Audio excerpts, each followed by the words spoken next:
Per 5 giorni e 5 sere la colonna sonora di Castelfranco sarà dominata dal grande jazz. Torna infatti il Castelfranco Jazz Festival al suo 4º anno di vita, ma già grande per qualità e partecipazione. Si parte mercoledì 11 luglio ed è una partenza col botto, con artisti del calibro di Rosario Bonaccorso e Stefano Di Battista.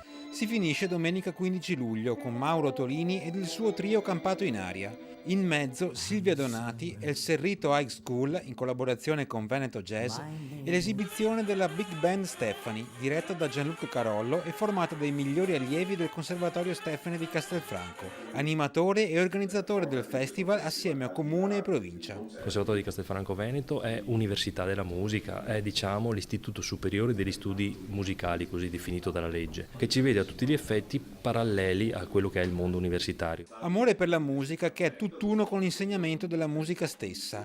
Ad ogni concerto infatti sono abbinate delle masterclass tenute dagli stessi artisti che poi si esibiranno la sera. Perché questa sarà pure l'era della musica vista e ascoltata su YouTube, ma dal vivo è tutta un'altra cosa. Un conto è andare a vedere un concerto dal vivo, e un conto è vederlo su YouTube o ascoltarlo o vederlo su un video, è totalmente diverso. Ai concerti vengono sempre abbinate delle masterclass, che è un po' l'arma vincente del nostro festival, che è in continua crescita sia come qualità che come scelta di artisti. Ritmi che si diffonderanno non solo dal teatro accademico, ma lungo le strade, nei bar e nelle osterie del centro, per portare a tutti il singolare rincorrersi di musica e canto tipico del jazz.